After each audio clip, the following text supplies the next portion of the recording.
Hello everyone. ಈಗ ನಾವು ಪ್ರಶ್ನೆ ಸಂಖ್ಯೆ 5 ನೋಡೋಣ. ಸಸ್ಯಗಳಲ್ಲಿ ವಿಲೀನಗೊಳ್ಳಬಲ್ಲ ದ್ಯುತಿ ಸಂಶ್ಲೇಷಣೆಯ ಉತ್ಪನ್ನಗಳ ಸಾಗಾಣಿಕೆ. ಆಪ್ಷನ್ ಎ ಬಾಷ್ಪ ವಿಸರ್ಜನೆ, ಆಪ್ಷನ್ ಬಿ ಅಭಿಸರಣೆ, ಆಪ್ಷನ್ ಸಿ ವಿಸರಣೆ, ಆಪ್ಷನ್ ಡಿ ವಸ್ತು ಸ್ಥಾನಾಂತರಣ. ಬಾಷ್ಪ ವಿಸರ್ಜನೆ ಅಂದ್ರೆ ಏನ್ ಹೇಳ್ತೇವೆ ನಾವು? ಅದು ನೀರನ್ನ ಹೊರಹಾಕುವಂತ ಒಂದು ಪ್ರಕ್ರಿಯೆ ಅಲ್ವಾ? ಆವಿಯ ರೂಪದಲ್ಲಿ ಹೆಚ್ಚಾದ ನೀರನ್ನ ಹೊರಹಾಕುವಂತ ಒಂದು ಪ್ರಕ್ರಿಯೆ. ಅಭಿಸರಣೆ ಮತ್ತು ವಿಸರಣೆ ಏನಾಗತ್ತೆ? ಹೆಚ್ಚು ಕಾನ್ಸಂಟ್ರೇಷನ್ ಇರುವಂತಹ ಒಂದು ಭಾಗದಿಂದ ಕಡಿಮೆ ಒಂದು ಕಾನ್ಸಂಟ್ರೇಷನ್ ಇರುವಂತಹ ಒಂದು ಭಾಗದ ಕಡೆಗೆ ಏನಾಗತ್ತೆ, ಒಂದು ಅಯಾನುಗಳಿರಬಹುದು ಅಥವಾ ನೀರಿನ ಅಣುಗಳ ಮೂಮೆಂಟ್ ಇರ್ಬೋದು. ಅದನ್ನ ನಾವೇನಂತ ಕರಿತೇವೆ? ಅಭಿಸರಣೆ ಮತ್ತು ವಿಸರಣೆ ಅಂತ ಕರಿತೇವೆ ಅಲ್ವಾ?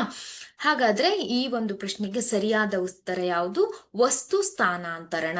ಸಸ್ಯಗಳಲ್ಲಿ ವಿಲೀನಗೊಳ್ಳಬಲ್ಲ ದ್ಯುತಿ ಸಂಶ್ಲೇಷಣೆಯ ಉತ್ಪನ್ನಗಳ ಸಾಗಾಣಿಕೆ ವಸ್ತು ಸ್ಥಾನಾಂತರಣ. ಆಪ್ಷನ್ ಡಿ ಸರಿಯಾದ ಉತ್ತರ.